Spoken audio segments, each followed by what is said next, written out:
Donc, pour commencer, j'inviterai Rita Baker, consultante principale de Baker Pivot and Acceleration. Rita Baker est consultante principale chez Baker Pivot and Acceleration, où elle accompagne les PME dans leur accélération et offre des ateliers en coaching et en gestion agile.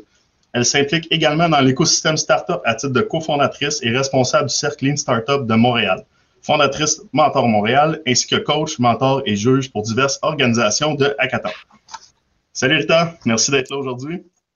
Salut Jean-Philippe, bonjour tout le monde, super heureuse d'être ici et c'est vraiment un super bel événement. Merci à ton équipe d'avoir organisé Factuel. C'est vraiment un bel événement de pratique de l'agile. Puis moi, en fait, on est tous comme ça. Hein? On veut la pratique, on veut les vrais cas, on veut voir comment on fait ça. Puis aujourd'hui, on a 3 entrepreneurs pour qui, je peux vous dire, l'agile, c'est dans leur culture, c'est dans leur ADN. Et qui de mieux d'apprendre que des gens qui le font au quotidien, qui le vivent au quotidien. Je pense que ça va être aujourd'hui là, vraiment un beau panel parce qu'on a des gens qui savent comment, la culture, qui savent comment réagir aux situations en mode agile. Et ça, c'est vraiment génial. Puis aujourd'hui, on va vraiment se focuser sur les pivots, parce que des pivots, tout le monde entend parler de pivots, c'est un mot buzzword, là, mais qu'est-ce que c'est en pratique? Ça veut dire quoi? Comment on fait ça? Puis, ça implique quoi un pivot? Alors, je pense qu'on va parler de ça aujourd'hui, puis j'ai vraiment hâte d'entendre nos entrepreneurs, puis je pense que vous allez apprendre des belles choses à partir de ce que nos entrepreneurs vont partager avec nous. Excellent. Puis qui de mieux que toi pour parler de pivot? En plus de ça, on cherchait à travers le bottin à Montréal. On a vu que tu avais une entreprise qui s'appelait Pivot and Acceleration, donc on t'a choisi. Exactement. On aime ça faire des pivots chez nous. On s'était rencontrés au Lean Startup. On s'est vu depuis quelques années dans différents événements. Donc, vraiment content de t'avoir parmi nous aujourd'hui. Puis, c'est un bel exemple qu'on peut collaborer dans la communauté, même si des fois, on rend des services qui sont peut-être semblables pour nos clients. Absolument. Donc, pour la suite, je vais inviter les entrepreneurs sur le stage. Je vais aussi me retirer. Donc, comme j'expliquais pendant la session, si vous avez des questions à poser dans la section Q&A, c'est la meilleure place pour le faire. Je vais rester sur le côté pour ramener les questions au bon moment. Et si jamais ça arrive, parce que c'est arrivé pendant le backstage, Rita a quelques petits soucis techniques, c'est pas impossible qu'il y ait un lag ou un problème. S'il faut, on va peut-être soit aller en backstage ou je vais revenir pour faire la suite de la discussion si jamais il arrive un petit souci. Mais pour l'instant, tout a l'air de tenir, donc on touche du bois, on se croise les doigts.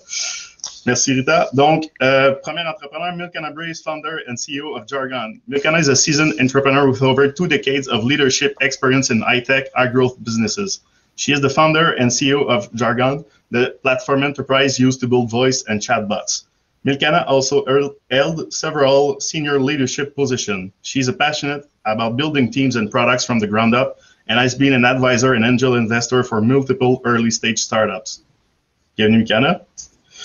Deuxième entrepreneur, Julien Chausson, cofondateur de Wastack. Donc, après plusieurs années à servir les lieux d'enfouissement, Julien a centré la mission de Wastack sur l'économie circulaire et comment la rendre rentable et soutenable. Il aide les acteurs de l'industrie des déchets à créer de la valeur dans nos rebuts. Salut Julien. Salut. Et de le dernier, et non le moins, Marc-Antoine Ross, cofondateur and CEO of Diffuse. Marc-Antoine Ross a fondé, dirigé, conseillé plusieurs entreprises et a également été investisseur. Il est propriétaire de 2 brevets, a participé à de nombreuses acquisitions d'entreprises et a été acquis à 2 reprises, notamment par Intel en 2014. En 2018, il lance sa plus récente entreprise, Diffuse, la société d'API Blockchain.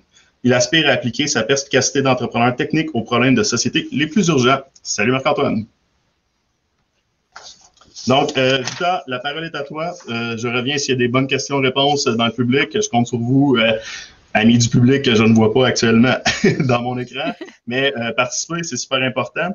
Et sinon, je reviens vers la fin aussi pour animer le Q&A des 15 dernières minutes. Donc, merci et bon panel à vous tous. Merci Jean-Philippe.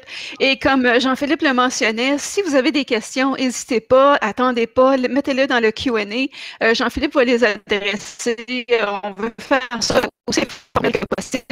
Alors, s'il y a des idées qui vous viennent, partagez avec nous, ça va être vraiment apprécié. Alors, moi, je vais commencer avec la première question à mes entrepreneurs et je vais commencer avec toi, Julien. Tiens, je vais te demander, à chacun d'entre vous, je vais vous demander de me parler de votre startup, de comment ça fonctionne, ça a commencé, où est-ce que vous êtes rendu, et comment fonctionne en ce moment. Julien, je te laisse la parole.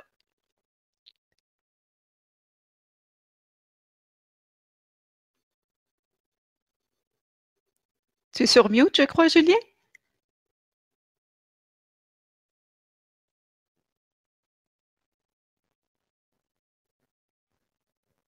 OK. Julien, je vais te mettre en attente jusqu'à temps que ça fonctionne de ton côté, à moins que tu me dises que ça fonctionne maintenant. OK. Marc-Antoine, je vais aller de ton côté pendant que Julien essaie de régler ses petits problèmes techniques. Alors, je vais te poser cette question-là, Julien. Alors, toi, de ton côté, me parler de ton entreprise et de parler comment tu l'as créée et comment où tu en es rendu maintenant. Super. Je ne sais pas pourquoi quelqu'un rit en pleurant, mais ça me fait plaisir d'être ici devant vous tous. J'ai donc créé ma 4e startup il y a quelques années, il y a 3 ans exactement. On a eu l'envie d'explorer un nouvel espace qui est l'espace de la blockchain. On est des développeurs passionnés, puis on sait que la blockchain va révolutionner le monde, va transformer comment nos institutions financières fonctionnent et puis démocratiser l'accès à tous les services financiers qui nous permettent, nous, d'acquérir des propriétés et tout ça. Donc, c'est quelque chose qui nous rejoignait vraiment en tant que cofondateur. Donc, on a décidé d'appliquer nos connaissances puis notre agressivité, notre passion à itérer, à trouver les meilleures solutions aux problèmes qu'on voyait dans le domaine de la blockchain. Et donc, après 3 ans, on a levé une ronde de financement. Il y a 2 ans avec Diagram Ventures, Intel Capital, Multicoin, qui sont parmi les meilleurs investisseurs dans notre domaine. Il y a White Star, il y en a plusieurs autres, Panache au Québec, Box One et tout ça. Et puis, on s'est donné comme mission de trouver la meilleure façon, en fait, d'accélérer l'adoption de cette technologie-là par les développeurs, donc de créer du tooling, des produits qui simplifient l'accès à la technologie pour des développeurs. Génial. Et Marc-Antoine aussi, pour les gens qui connaissent un peu moins, je pense que tu es un des cofondateurs de Passwordbox initialement. Oui, donc j'ai cofondé quelques compagnies dans le passé, dont Passwordbox, qui a été créé en 2011 et vendu à Intel en 2014. Donc, ça a été 3 années fulgurantes et pleines d'histoires riches dont j'ai très hâte de vous partager le fameux pivot. C'est génial.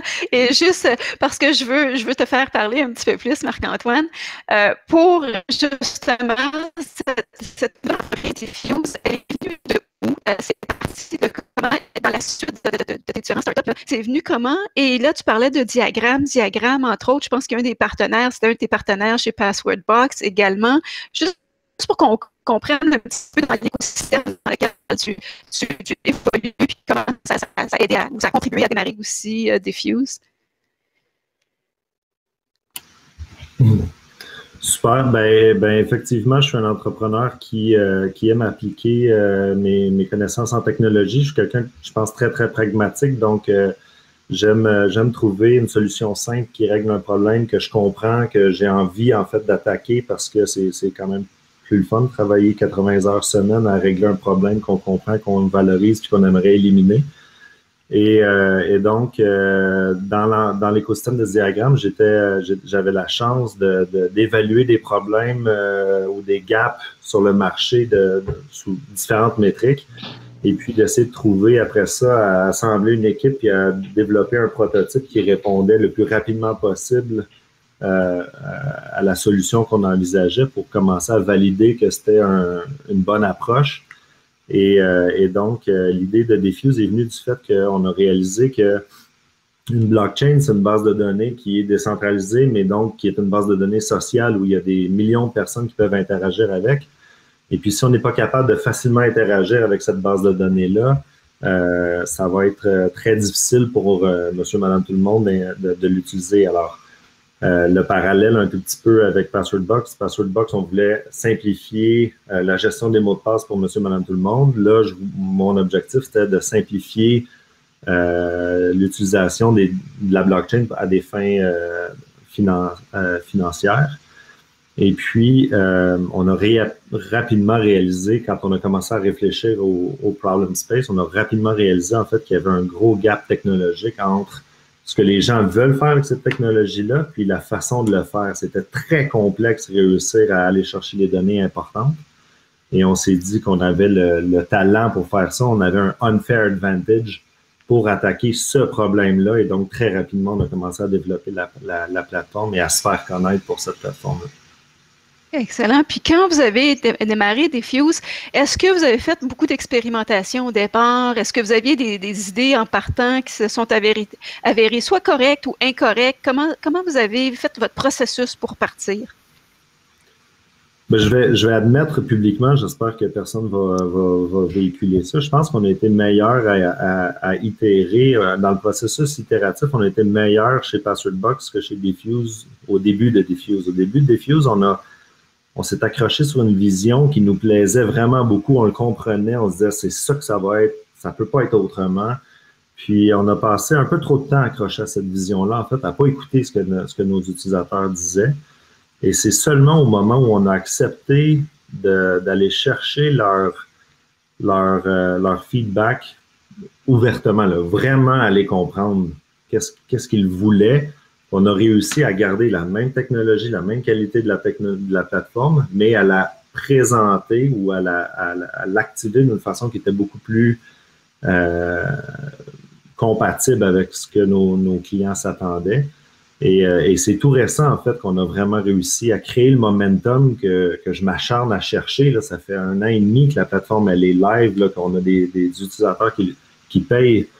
Et c'est tout récent qu'on a réussi à créer le momentum que je recherchais. Là. Ce momentum-là que j'ai vécu dans Passwordbox, quand ça commence à marcher, là, mais on a enfin réussi à l'atteindre. Donc, c'est le fun. Super, excellent. Merci Marc-Antoine. Tu vois, Marc Alloul, on a réussi à faire parler Marc-Antoine quand même un peu. Alors, parce que Marc Alloul nous a fait un petit commentaire que c'était difficile de te faire parler parce que t'es trop humble, Marc-Antoine. Julien, est-ce que maintenant tu penses qu'on est capable de communiquer maintenant? On va essayer. Sur mute. On essaie d'enlever sur mute. Ça y est, je suis de retour, ça remarche.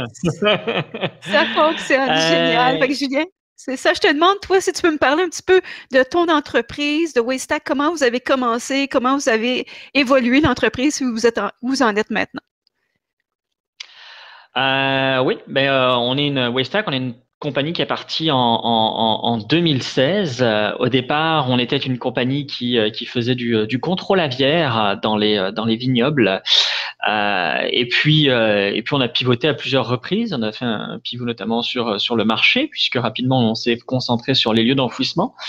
Et puis on a refait un pivot sur le produit, puisqu'aujourd'hui nous sommes une compagnie qui analysons les flux de déchets pour permettre aux centres de collecte de facturer selon ce qu'elles reçoivent comme type de déchets, au lieu que ce soit juste fondé sur le poids de ce qu'elles reçoivent. Et ça leur permet de mettre en place un modèle d'affaires qui permet de rendre l'économie circulaire beaucoup plus soutenable et rentable. Excellent, génial.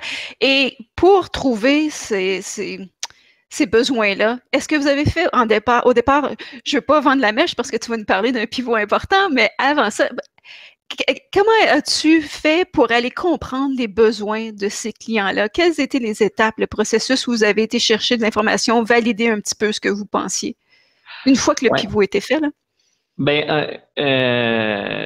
Donc, sur ce qu'on fait aujourd'hui, tu veux dire? Oui, exactement.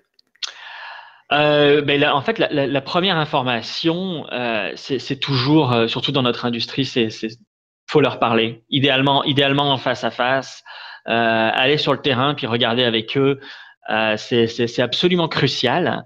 On est dans une situation quand même assez, je dirais peut-être, je sais pas si c'est typique ou atypique, mais il s'est avéré qu'on a appris par la façon dont nous on collecte de la donnée en faisant nos analyses d'images que la plupart de nos clients ne se rendent pas compte a priori qu'ils ont un problème. Et puis on les accompagne pour se rendre compte qu'en fait ils perdent de l'argent dans leur propre processus. Donc ça a été une des connaissances qu'on a développées, entre autres parce qu'on analyse de très près leur flux de déchets. Donc ça, c'est un élément important pour nous de données. Et ce qui est très important, c'est de parler pour nous à tous les échelons du client. C'est-à-dire, on veut parler au general manager pour comprendre vraiment ce que lui veut faire au niveau financier. On veut parler au gars qui est sur le terrain directement en train de piler sur les déchets parce que lui, il a encore une autre vision de son general manager. Puis on veut parler à la comptable parce qu'elle aussi, elle est importante. Et puis, c'est en mêlant les informations de ces trois personnes-là, puis en leur présentant les données que nous-mêmes, on est capable de collecter de façon indépendante, qu'on arrive généralement à prendre une décision si notre produit est bon pour eux ou pas. Oui, puis je vais relever ce que tu viens de dire, Julien, sur les différentes personnes qui composent votre client quand on fait du B2B. Étienne Garbougli l'a adressé un petit peu cette semaine, mais c'est pas comme quand on fait affaire avec un client directement ou un consommateur directement. Quand on fait affaire avec des entreprises, le client, c'est l'addition de plusieurs personnes, de plusieurs besoins. Alors, l'importance d'aller chercher les besoins, de comprendre les besoins de tous ces gens-là pour faire le besoin de l'entreprise. Exact. Il faut tout aligner. Exactement. And Milcana, I'll get to you now, and I'll asking you, how did you start? How did it come about to start your own startup, and how did you go about developing it, and how are you managing it today? Yeah, absolutely. So I'm the co-founder and CEO of Jargon. Jargon provides tooling for enterprises that are building voice and chat applications. So we are in the conversational AI space, which is a very dynamic space with a lot of technical breakthroughs and commercial breakthroughs and changes that are happening. And so from the very beginning, we set out to really explore what are the interesting tooling opportunities in the space. And our mindset really from day one was one of learning and experimentation, more so than knowing exactly where we were going. And I think that's a little bit kind of a byproduct of the space being just so new and so rapidly evolving. But yes, so we are about 3 years old. 2.5 years ago, we graduated from the Alexa Accelerator, which is an Amazon Techstars partnership. That program was really pivotal for us in defining kind of the direction that we wanted to take and explore. And shortly after graduating from the program, we raised around just under $2 million from Amazon and also a few Bay Area VCs. And one thing we were extremely fortunate about is that our investors were on board with us with this vision of, hey, this is a very interesting and rapidly evolving space, but we have to figure things out as we go along. And so from the very beginning, there was very much of an open dialogue in sharing learnings and hypotheses and testing those hypotheses and kind of iterating on our vision, as opposed to presenting a 5-year perfectly fleshed out plan and committing to that, which obviously is not realistic. So that's one thing I wanted to highlight. You know, I think it's really important to set that expectation around learning and experimentation and validating hypotheses, not just within the team, but also with all the other stakeholders involved, external investors or partners, et cetera. One of the things I wanted to echo from what Julien was saying earlier, our customers are also enterprise customers. And within those enterprise teams, there are really multiple personas. They're the developers. So we primarily serve as developers, but they're also designers and product managers who all make up a team that's building voice and chat applications.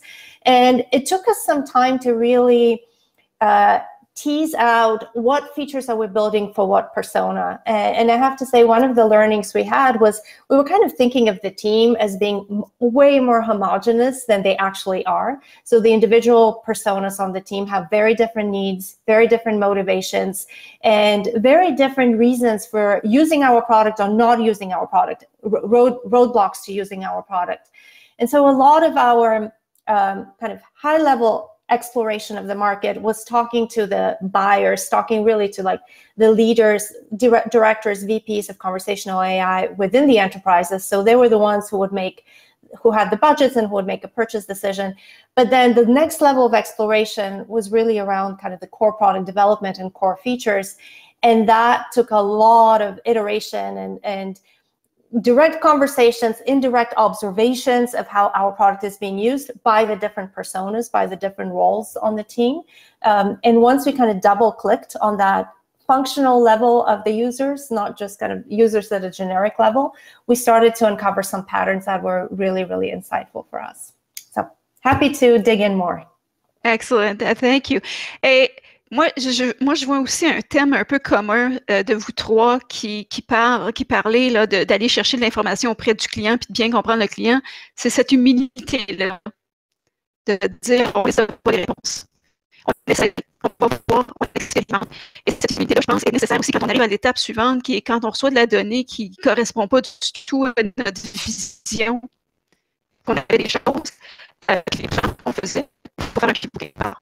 Et c'est là que j'arrive, je vais pas commencer, je vais retourner à toi, Marc-Antoine, te demander de me raconter une histoire d'un pivot, un pivot important qui a été fait avec ton entreprise, puis comment ça s'est amorcé, ce pivot-là, et les données que tu as utilisées pour faire le pivot, c'était d'où ils venaient, c'était lesquelles, comment importantes ces données étaient là, est-ce que c'était plus au niveau de l'émotif ou c'était vraiment des métriques que vous aviez déjà collectées ou des signaux que vous avez vus de l'environnement. Alors, l'histoire d'un pivot, puis quelles sont les données qui ont incité ce pivot-là? Cool. Je suis sûr que ça va être une histoire amusante un tout petit peu pour ceux qui ne connaissent pas trop l'histoire de Passwordbox parce que les débuts de Passwordbox sont croquants en pivot. Donc, Dan Robichaud et moi, quand on s'est rencontrés pour parler de cette fameuse idée-là que Dan avait imaginée, donc Dan se posait la question, qu'est-ce qui arrive à mes comptes, mon compte Facebook, mon compte de photos, si jamais s'il m'arrive quelque chose, je décède, comment ma femme ou ma famille va récupérer mes photos qui sont sur Internet et tout ça.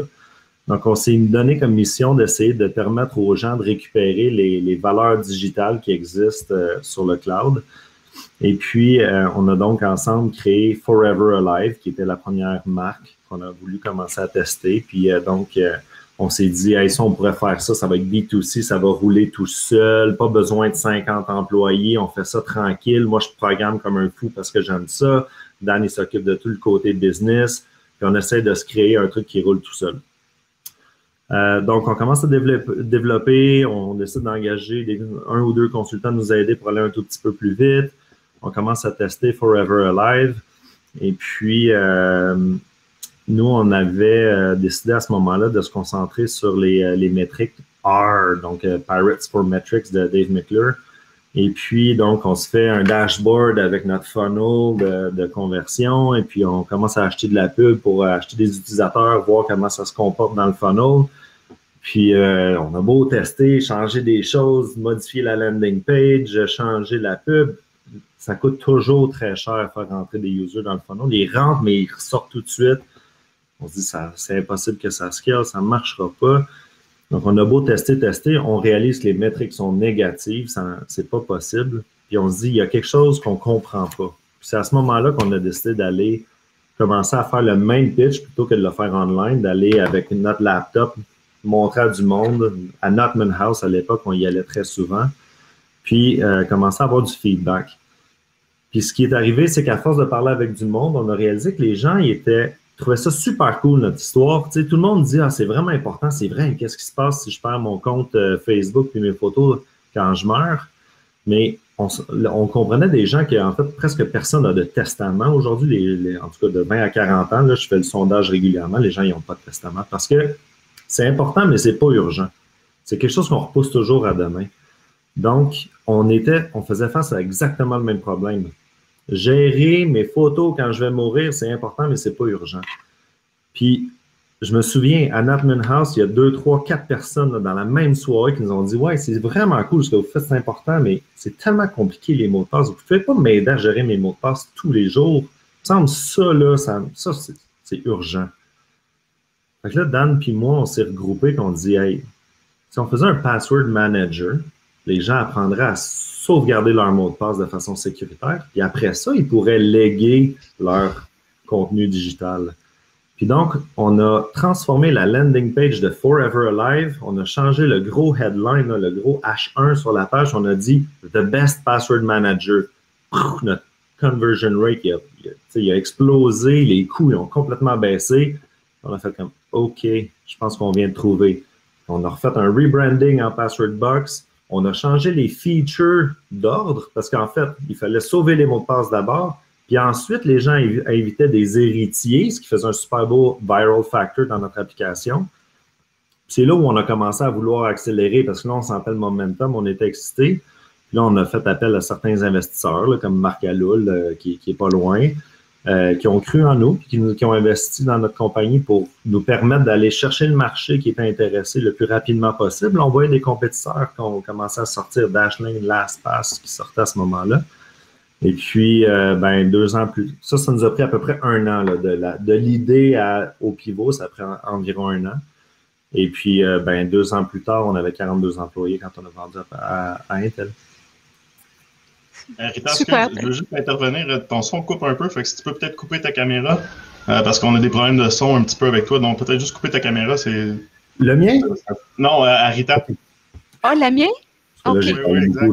Si tu veux couper ta caméra, peut-être qu'on va t'entendre mieux, parce qu'il y a eu des problèmes de son un peu. Merci. OK, merci. Alors, on va essayer ça. Alors, je vais maintenant passer à Julien, si tu peux. Merci beaucoup, Marc-Antoine. Julien, si tu peux nous raconter une histoire de pivot que tu as vécu, soit avec peut-être ton entreprise existante. Puis, est-ce que ce pivot-là a été motivé par des données que tu as récoltées? Tu es sur mute, Julien? Oui. J'ai pas compris la fin de ta question, mais j'imagine que c'est par rapport aux données concernant qui ont motivé le pivot. Oui. Donc, moi, je vais vous raconter l'histoire de comment on est passé d'une compagnie qui faisait peur aux oiseaux à une compagnie qui analyse les flux de déchets, parce que c'est quand même un pivot important. Ce qui se passait, c'est que pour réussir à faire peur aux oiseaux dans un dépotoir, on avait développé une vision artificielle qui nous permettait de détecter les oiseaux et donc de déclencher les bons outils au bon moment. Dans ce cadre-là, on est allé rencontrer un autre centre de collecte de déchets que le dépotoir. C'était ce qu'on appelle une station de transfert. C'est une place où les déchets transitent provisoirement. Ils ont aussi des problèmes d'oiseaux. Puis donc on regardait pour installer les différents systèmes sur son site. Puis au départ, ça s'est passé très simplement. Hein. J'ai le general manager qui est venu vers moi puis il fait hey, vous êtes capable de les détecter, les oiseaux? Oui, bien sûr. Bon, est-ce que vous êtes capable de détecter les pneus aussi? En tant que start-up, la seule bonne réponse, c'est oui, bien sûr. Donc, il nous a dit, écoute, j'ai toute une liste d'objets comme ça que je veux pas dans mon flux de déchets pour lesquels on surcharge normalement nos clients et puis je crois qu'ils me le déclarent pas tous quand ils doivent payer une surcharge et je crois que l'écart est assez important. J'aimerais vérifier ça. Est-ce que tu peux me mettre une caméra et tester ça? Bon, d'accord, pas de problème. Donc on a décidé d'installer une caméra et puis de leur faire un test pendant 1 mois. Évidemment, le premier mois, on n'a même pas investi pour adapter nos algorithmes pour détecter des pneus ou toute leur liste d'objets. On est juste passé à travers des heures et des heures et des heures et des heures de données pour générer un rapport puis voir si c'était intéressant. Et effectivement, au bout d'un mois de test, on est retourné le voir et puis on est allé donc voir les gens sur le terrain qui s'occupaient d'empiler les déchets. Puis on leur a dit, d'après toi, parmi les déchets qui sont à déclarer, il y en a combien que tu rates? Et puis il a dit, il dit on les voit tous pratiquement. Il dit peut-être 10% qu'on rate. Ok. Et là, après, on est allé dans le meeting avec le manager et puis on a invité la comptable aussi, puis on lui a demandé de sortir ses chiffres à elle.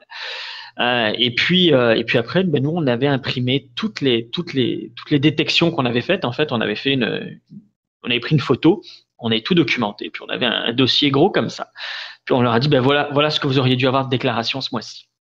Et on s'est rendu compte qu'en fait, ben, c'était pratiquement 80% de tout ce qui devait être déclaré qu'ils rataient. Et ça, c'était de la donnée croustillante pour nous à ce moment-là, parce qu'on s'est rendu compte qu'il y avait un vrai business.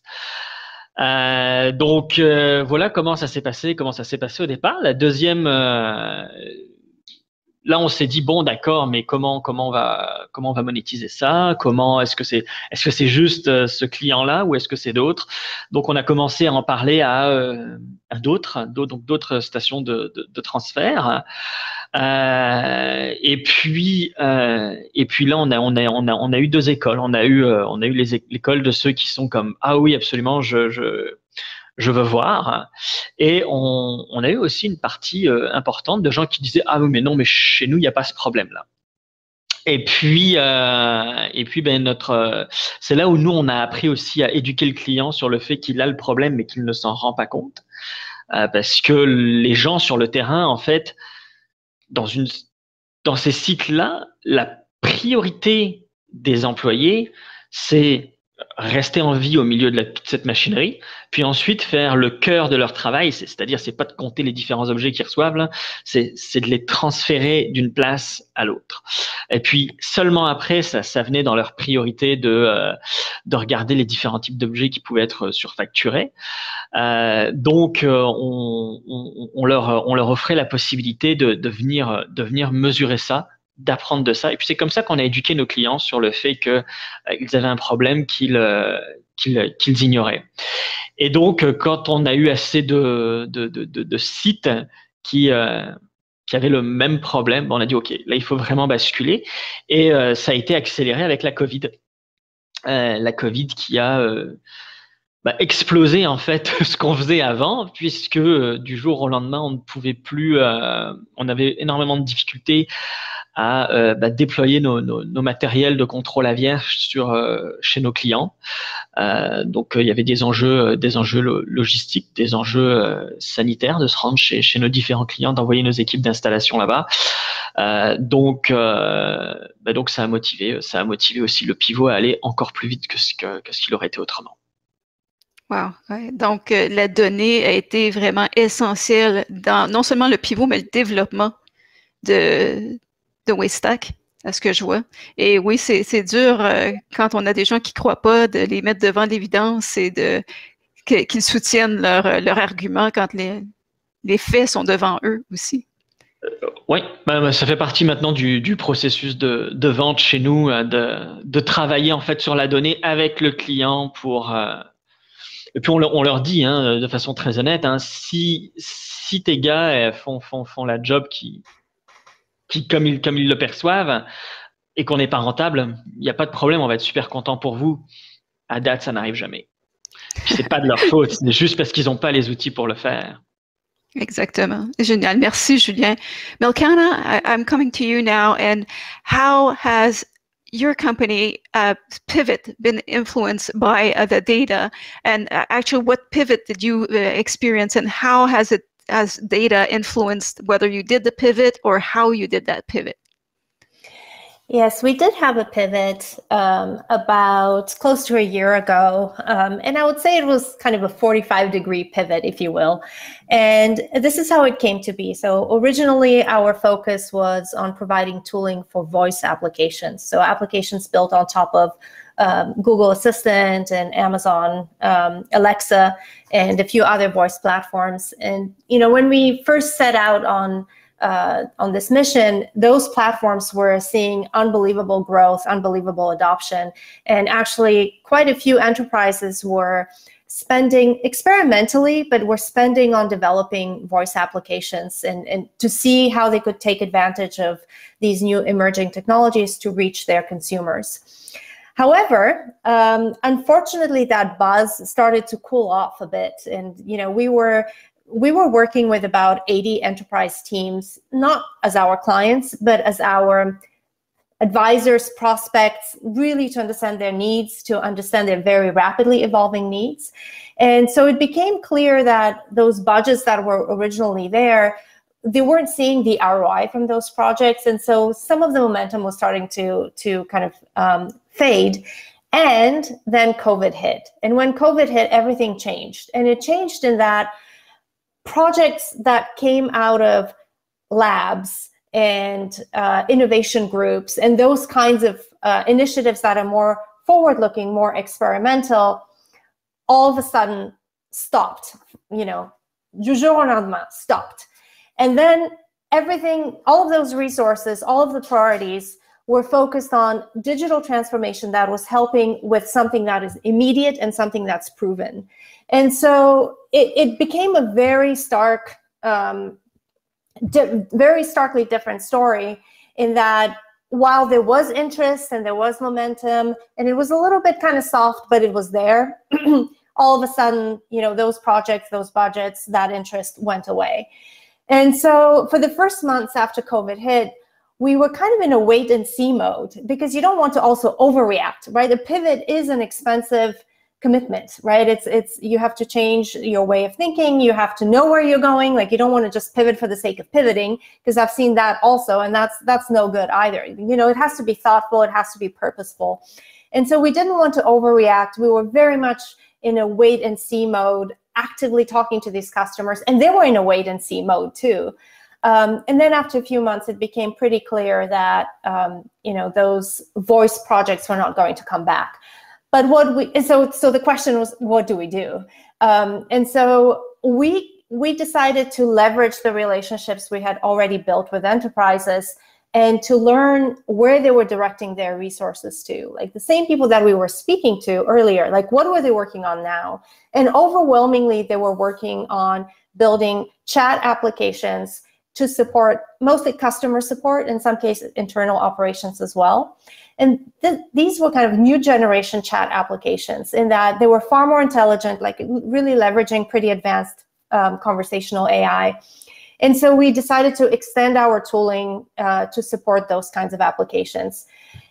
We didn't do that overnight, and we didn't do that just blindly. We actually got a commitment from one of our customers, a telecom provider, that they would use our tooling for this particular chat platform that they were using. And it's only after we got that commitment from them that we actually went ahead and built it. So we told them what we would build. We truly got interest that, yes, indeed, it's something that they want to use. It's something that's aligned with where they're headed. And then we validated that they're not the only ones. There are other people like them. And only then did we go ahead and build it. So that was our pivot.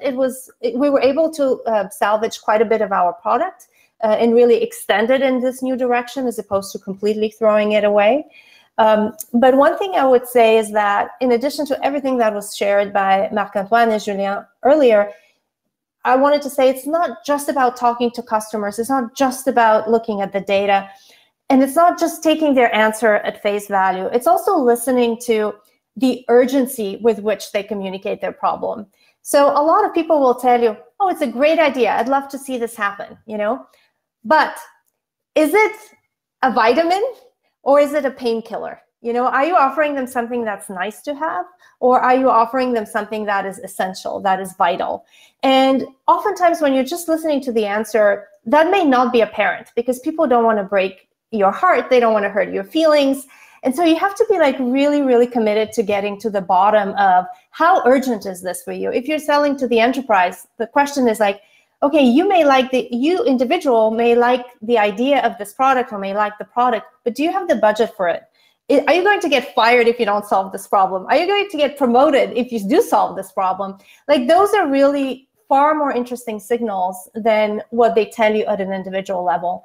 Because if there is no enterprise budget, if this problem is not one of the top 3 or maybe top 5 priorities for the CIO, it's just never going to happen. It's going to be an uphill battle, and it's probably not the best use of time. So yeah, what I did want to highlight here, it's not just listening to the feedback, but it's really listening to the tone with which that feedback is shared and the urgency that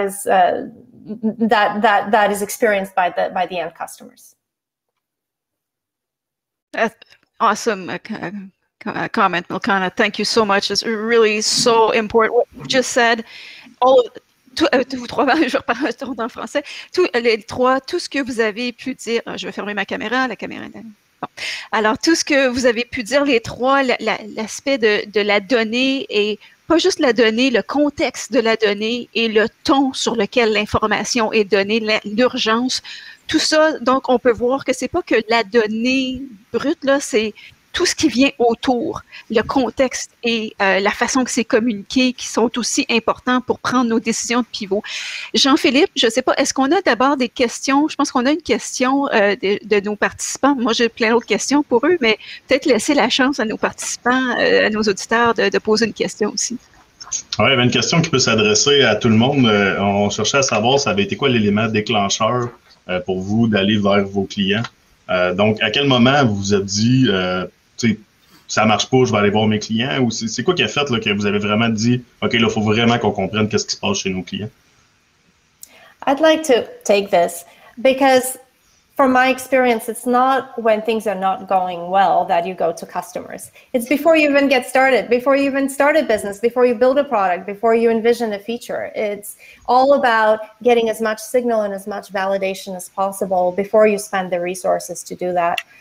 So in the very early stages, we literally had mock-ups of, not even beautiful mock-ups, I would say sketches of our product, of what we were envisioning for a product, and just very embarrassingly basic concept ideas that we put in front of people. And it's okay to be embarrassed. You know, you're embarrassed, but you kind of put yourself out there and you get early signal on, are you on the right path or not? And with very little investment from your side, right? And most people do want to give you feedback. They want to engage. They want to be helpful. So yeah, I think I wouldn't wait until things go off track to go talk to customers. I would go talk to customers before you even get started. Yeah, I would agree with you, Milcana, and I think the sense of urgency you raised from your customer is probably the most important thing I learned in the last years. And I think talking to the customers and then checking that the metrics are saying the same thing, that what you're hearing from your customers is probably the same balance, where you want to try to prove that the fact they tell you they like your product resonates in the metrics and vice versa, and then you're a little bit less surprised and you can iterate a lot faster because you have this safe cross-check from the metrics. Julien, est-ce que tu voudrais rajouter quelque chose sur, pour toi, l'élément déclencheur d'aller vers le client, la question de Chantal?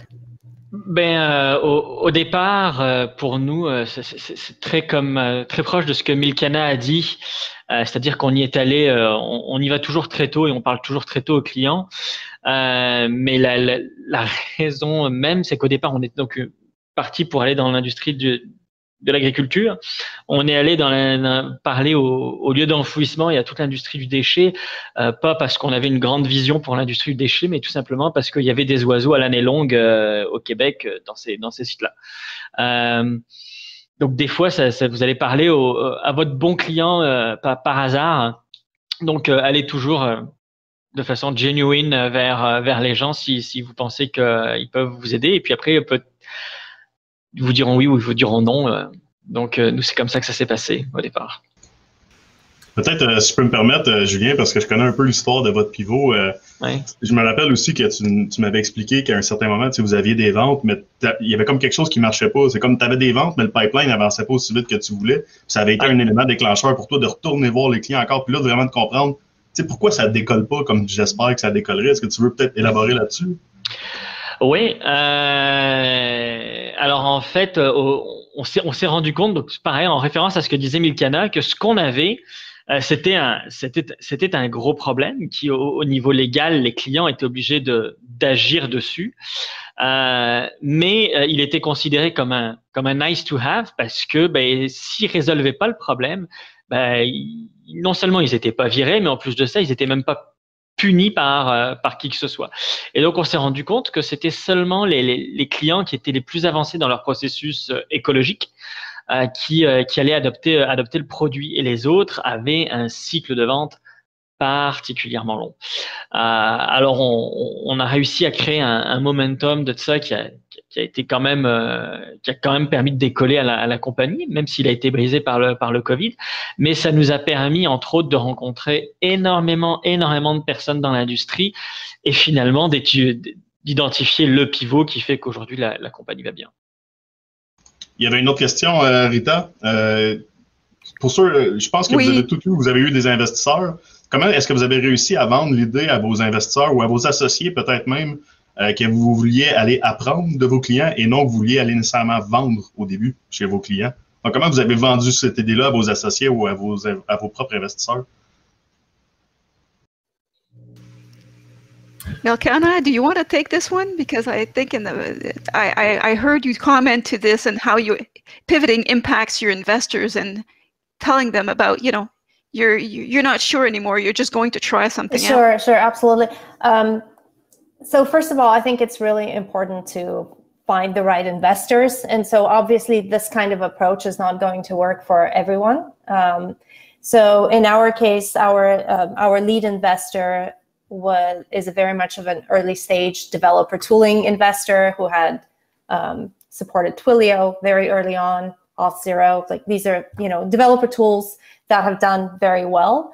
And there were just small teams of 2 to 4 people when he first invested in them, also exploring ideas. So I think it has to do with, first and foremost, finding a like-minded investor who believes in the space, who believes in the team, and who believes in the process of experimentation, learning, and growth. And I think in our case, we were very fortunate to kind of meet all those 3 requirements. And as it turns out, as I said, when we first raised our round, all of us collectively were betting on the voice space. That ended up being a bad bet, but we were learning and experimenting and staying close to customers. And we were able to make this pivot, which I think sets us in a much better direction. So again, going back to, I think it has to do with like finding right-minded people. It would be impossible to go approach a much more conservative investor or someone who's used to investing in later stage companies or in more mature markets or in more different kinds of businesses and convince them to take that kind of a risk. So really that's what I've learned. That's one of the things I've learned along the way. It's all about finding your tribe, and your tribe means your employees, your associates, your investors, and you need to share the same values and the same view of the world.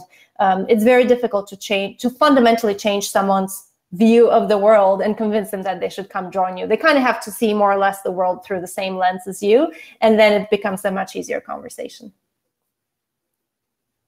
Excellent. Julien, Marc-Antoine, did you ever have any of these situations of like... Oui, Julien? Oui, mais en fait, lorsqu'on a annoncé qu'on allait faire le pivot et abandonner complètement ce qu'on avait développé pour les oiseaux, dans lequel on avait mis tant d'efforts, d'énergie et de fonds, un de mes investisseurs n'était pas d'accord. Il disait non, vous devriez maintenir ça. Mais à la fin de la journée, quand on fait le choix du pivot, on a beaucoup de données, c'est sûr, mais on n'attend pas d'avoir toutes les données pour choisir de faire le pivot. Il y a une partie de leap of faith, puis l'histoire qu'on crée autour. La donnée vient très certainement, ancrer l'histoire et donner de la crédibilité à tout ce qu'on fait.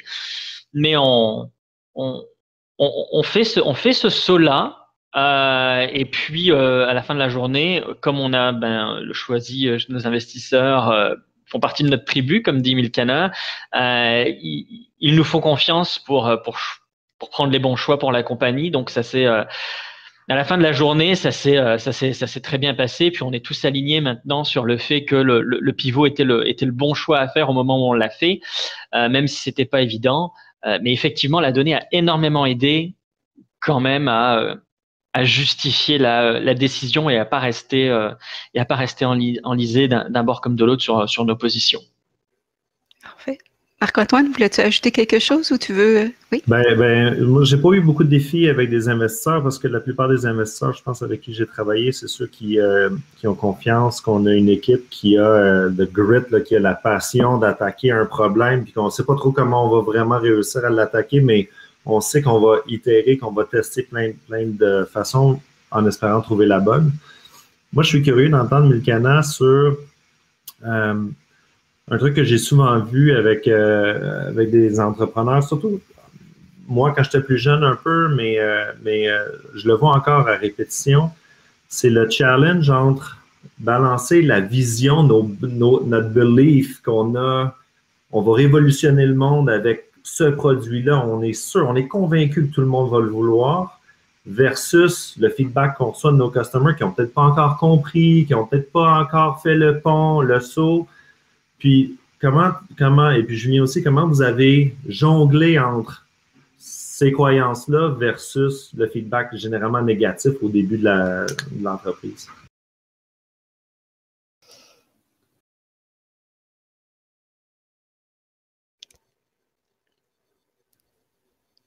It's so challenging, right? Because Milkana, you want to go?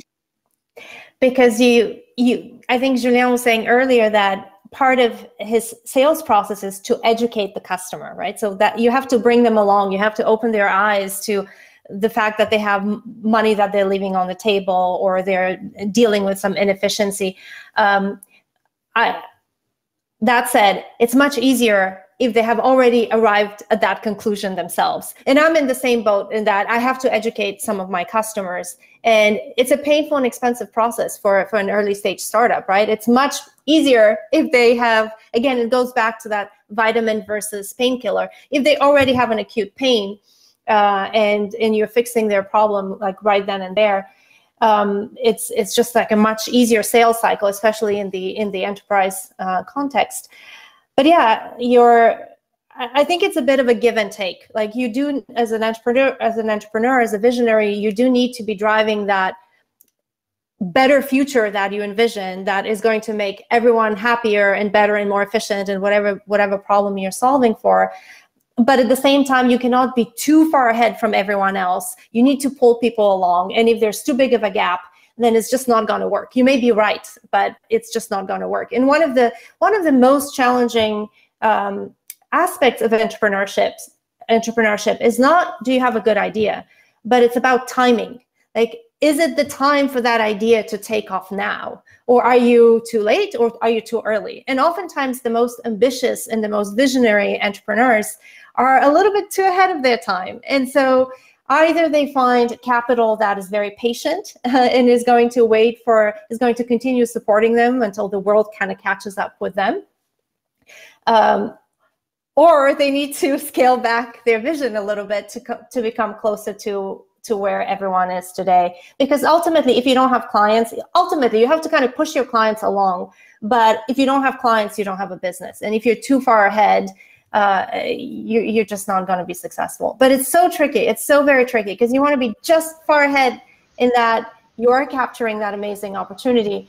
But if you're too far, then you're just too aggressive. It's super challenging and definitely something we've struggled with a lot. Jean-Philippe, je te vois arriver. C'est parce qu'il ne nous reste plus beaucoup de temps. Non, exact, il ne nous reste pas beaucoup de temps. Donc, peut-être que je t'inviterai à faire une dernière question pour le panel. En fait, si tu permets, je voudrais juste laisser à Julien l'opportunité de répondre à la question de Marc-Antoine, peut-être en 1 minute, avant qu'on fasse un wrap-up. Oui, je vais aller très vite. Essentiellement, la façon dont on va le gérer aussi, c'est en termes de communication. On garde et on supporte la vision quand même assez loin, souvent plus loin que ce que la plupart des clients voient. Juste des personnes stratégiques vont le voir et on va s'aligner avec eux. Et après, on va garder une communication qui est très to the ground, sur le sol, le problème opérationnel. Et puis, la compagnie, la vision, tu vois, c'est l'économie circulaire. Mais aujourd'hui, le produit qu'on vend, quand je le market auprès de mes clients, je vais parler à un centre de recyclage, je vais lui parler de contamination, à une station de transfert, je vais lui parler de compliance et de tous les objets qu'elle veut pas dans son flux de déchets. Je parle même pas d'économie circulaire, même si ultimement, on est en train de bâtir le produit qui va leur permettre d'atteindre cette étape après. Aujourd'hui, ils ne le voient pas. Aujourd'hui, j'en parle seulement avec des leaders d'industrie ou des personnes qui vont être baignées dans l'économie circulaire, qui vont le voir et le comprendre. Mais on fait partie de la chaîne. C'est comme ça qu'on le gère. Super. Jean-Philippe, est-ce qu'on a le temps pour une dernière question ou on n'a pas le temps? Oui, une dernière petite question, peut-être se limiter à 1 ou 2 minutes de réponse. Okay. Si vous êtes je vais la faire, puis oui, si tu veux, je vais la faire. Je vais l'adresser vraiment à Marc-Antoine. Je trouve que c'est la question $1 million que Nad nous a posée, là, si je l'interprète bien.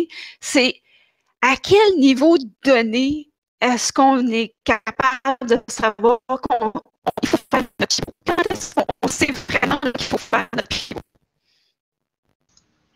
Finalement, la question $1 million à la assurée. Oui, c'est ça. Faut que je paye $1 million.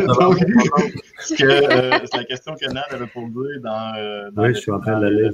C'est à quel niveau de données qu'il faut aller chercher de l'information pour être capable de baser son pivot. Donc, jusqu'à quel moment que vous avez creusé ou accumulé de l'information pour dire OK, je me sens prêt d'y aller? Bien, j'adore cette question-là parce que j'ai trop souvent entendu des gens dans des conversations privées trying to hack the metrics. Fait que c'est d'essayer de montrer des beaux charts up to the right. Puis, on peut protéger notre ego de cette façon-là aussi longtemps qu'on veut, mais je pense que ce qui est important, c'est de regarder les données puis d'essayer de se prouver que c'est vrai, que c'est matériel, que ça peut marcher, de faire des projections, de dire si ça continue de même, est-ce que notre business, ça va accélérer? Est-ce que ça va valoir quelque chose? Est-ce que ça vaut mon temps en ce moment? Un coût d'opportunité, là. Est-ce que ça vaut mon temps de travailler pour des métriques comme ça? Puis de travailler fort à aller prouver que les métriques ne sont pas faussées par un biais qu'on n'a pas pensé, qu'on n'a pas vu, un bug dans le code. Combien de fois j'ai fait un rapport, on était tout excités, puis on s'est dit, il me semble c'est bizarre, ça ne marche pas, puis on voit qu'il y a un bug dans le tracking. Ça fait mal, mais au moins on sait qu'on prend des décisions qui sont pérennes, qui vont faire que l'entreprise va grandir dans la bonne direction. Puis c'est difficile de laisser l'ego de côté quand on regarde des métriques puis que nos métriques sont pourries par rapport à ce qu'on s'attend. Puis de l'envoyer à nos investisseurs, c'est difficile quand les métriques ne marchent pas. Mais c'est la seule façon d'avancer, sinon on perd notre temps, tout le monde.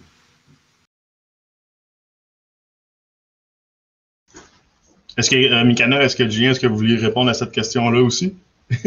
Ou Marc-Antoine a tout dit? Non, c'est pas mal complet, enfin rien de plus de notre bord actuellement. Excellent. Donc, écoute, merci à tout le monde. L'heure est déjà passée. Merci beaucoup à tous les entrepreneurs qui étaient là aujourd'hui, Mikana, Julien et Marc-Antoine, c'est super apprécié. Merci aussi à Rita, malgré les petits pépins techniques qu'on a eus. Donc, j'espère que ça n'a pas été trop contraignant pour l'auditoire.